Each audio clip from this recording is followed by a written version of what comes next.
कुशल है हमारे साथ और कुशल बताने वाले हैं ऑटो सेल्स के आंकड़े। कुशल, ऑटो स्टॉक से बढ़िया मूड में है, जून में कैसी रही है ऑटो कंपनीज की बिक्री? बिल्कुल दीप, जून में जिस तरह के नंबर्स आने की एक्सपेक्टेशंस हैं उसमें खासकर अगर आप टू व्हीलर्स देखें तो यहाँ पर रिलेटिवली थोड़ी आउट परफॉर्मेंस देखने को मिलेगी। यानी कि कहने का मतलब ये है कि जून महीने में डिमांड जो है टू व्हीलर को लेकर ज़्यादा स्टेबलाइज होती हुई दिख रही है। पर सबसे पहले पैसेंजर व्हीकल्स की बात कर लेते हैं। दिग्गज ओईएम्स में मारुति सुजुकी करीबन 8% की ग्रोथ के साथ 1,68,000 यूनिट्स बेच सकती है। साथ ही M&M का जो ऑटो डिवीजन है वहाँ पर 62,000 यूनिट्स आ सकती है। तो 15% की ग्रोथ यहाँ पर एक्सपेक्टेड है। हालांकि टाटा मोटर्स घरेलू पैसेंजर व्हीकल्स के लिहाज से ऑलमोस्ट फ्लैट रहेगा, तो इस वजह से कहीं ना कहीं M&M जो है यहाँ पर लीड लेता हुआ दिख सकता है पैसेंजर व्हीकल कैटेगरी में।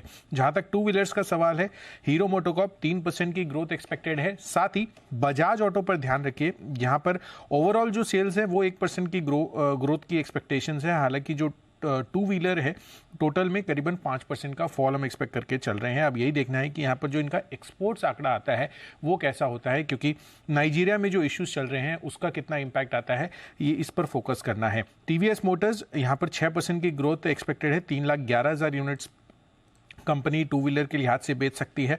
और रॉयल एनफील्ड अगेन यहाँ पर लीड ले सकता है इस महीने भी, करीबन 25% की ग्रोथ के साथ इनकी कुल बिक्री 77,000 यूनिट्स पर रहने का अनुमान लगाकर चल रहा है स्ट्रीट। साथ ही कमर्शियल व्हीकल्स पर नजर डालें तो यहाँ पर थोड़ा धीमापन आता हुआ दिखा है जून महीने में। बहुत ज़्यादा सेल्स अशोक लेलैंड में आपको नहीं दिखेगी, 1% का ही बदलाव एक्सपेक्टेड है। साथ ही VECV सेगमेंट आइशर का ये 5% की ग्रोथ दिखाता हुआ नजर आ सकता है। तो कमर्शियल व्हीकल स्पेस में भी ये लीड लेते हुए दिख सकते हैं। और Tata Motors on the contrary 15% की डी ग्रोथ आ सकती है 31,500 यूनिट्स पर। अंत में ट्रैक्टर्स की देखें तो यहाँ पर भी लार्जली जो मामला दिख रहा है M&M और एस्कॉर्ट्स के लिहाज से वो फ्लैट रहने का अनुमान लगाकर चल रहे हैं। तो ट्रैक्टर्स फ्लैट रहेंगे, कमर्शियल व्हीकल्स की बहुत ज्यादा ग्रोथ एक्सपेक्टेड नहीं है।